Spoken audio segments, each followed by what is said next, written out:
have consequences. But if the people decides to elect an unworthy president who bends their knees, then Colombia will see again how they sell them another Panama, and how they think that the only thing in the world is Miami, and they close the eyes to the rest of the world. But while we are here, we're doing what General Jose Maria Melos would do in this exact situation.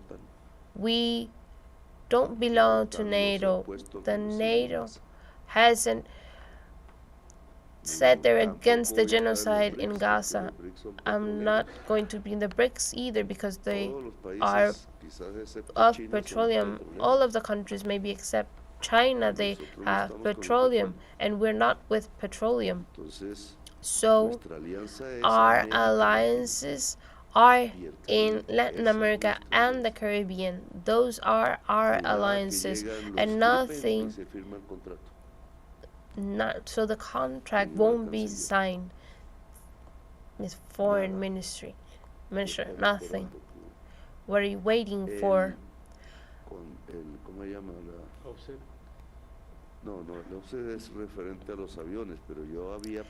I had asked Miss Angie that the main project were not only airplanes, but the arms that are needed by the military forces in what is needed, which is basically depthness and quickness, so they are not still sitting on the bench. What do you mean that not even the cars that are on the road gets to the shops quickly?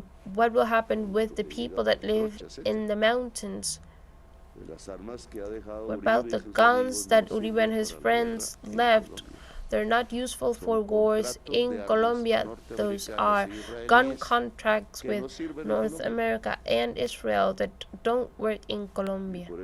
And that's why we're losing the Army's capacity. What I ask is that all of those arms that are needed, as I understand, the North American guns that they already bought, and the police also bought some very expensive guns when they made them in El 2000. I know it wasn't you, but why?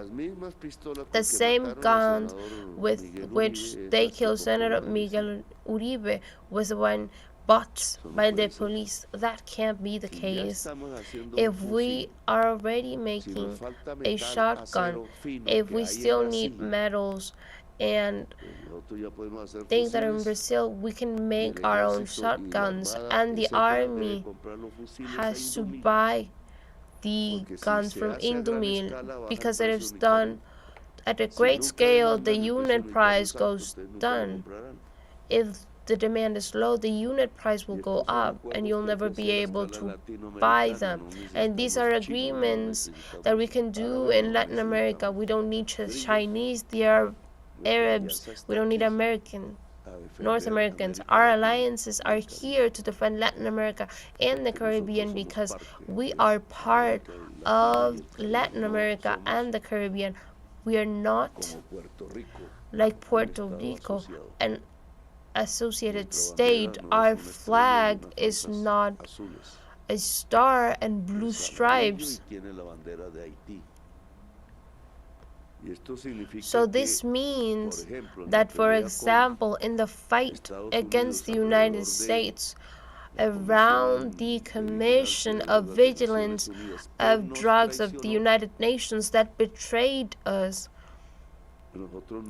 we won't support the candidature of that the United States talked about. And if the President of the ONU and the General Secretary is afraid of facing the United States, we will do our diplomacy, because maybe the people that will be the most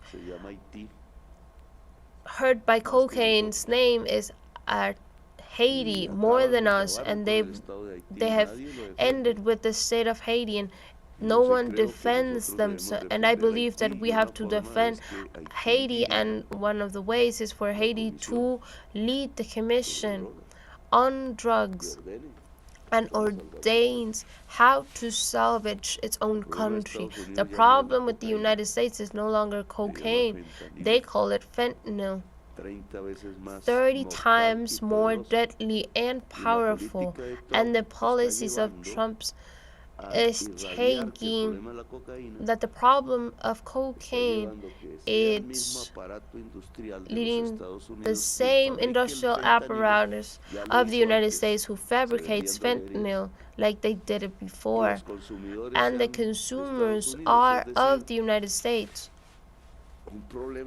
So it means that it is a problem to the inside of the North American society, which is already decaying. So to avoid that look of the United States people under decay, they're putting the blame on us. So we're letting fentanyl go into the United States, and we don't even produce it. And cocaine is 30 times less potent than fentanyl. What kills is fentanyl, and I don't wish the society of the United States to kill itself for decay, or because they can't see a future, or because it is bored of that kind of society that is loveless. So we have another international politics that we have to do, First Minister, not only in the military front but also in the diplomacy front. The UN doesn't have to continue being in the United States. The Security Council of the UN, of which we are almost members, and we will lead and proceed, and you don't have a visa and I don't have a visa. So these are the stupidities of the United States government, that it is breaking international law, and it doesn't have a right not to take the visa from anyone who's going to talk to the United States or on subjects that are in the discussion of the United Nations. That is the world law, and that's how the UN was forged. If Trump forgets that, or if someone doesn't read it to him, well, someone should, but that doesn't mean that we won't put the demands on the United States as well.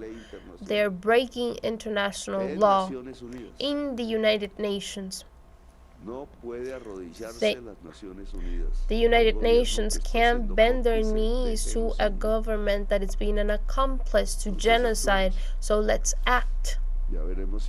We will see if we are left alone or not. According to the artificial intelligence of Google, we are not alone in the world at all.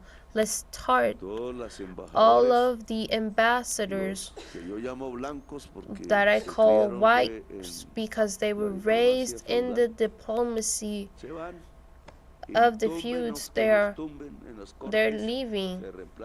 They will be replaced for the people that continue the line of the president in international matters, because I am, by constitution, the director of the foreign relations of Colombia, whether you like it or not. And if you're going to go to break with that, then you will not leave Colombia.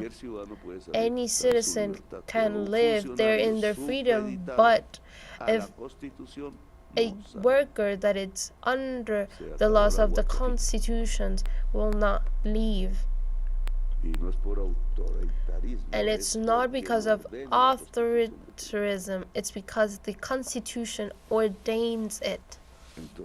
So here we have these tasks that I will leave you with in relation to the subject of what was done by the UN with the report of 2023.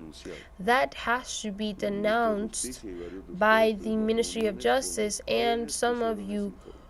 We also had a meeting with the young people who had that report, and they accepted that they made a mistake, and now they don't want to say it. That can be if the Minister of Justice had this contract. It can't be said again until they say the truth. The police has the order to publish the reports, and you also have productiveness tests. I understand it is difficult. Any scientific organism of quality can do it, and the scientific mistake of these young people from the United Nations is that they didn't do the productivity test by zones, but they reproduced one that wasn't done 4 years ago. So you can't compare 2023 with 2022 because the productivity tests of 2022 were done on 2019. So all of that narrative that Duker creates is a lie. It should have been said that 2023 and 2022 are not comparable, but this is fundamental. They had to do samples in the areas of high productivity and samples of productivity in the areas of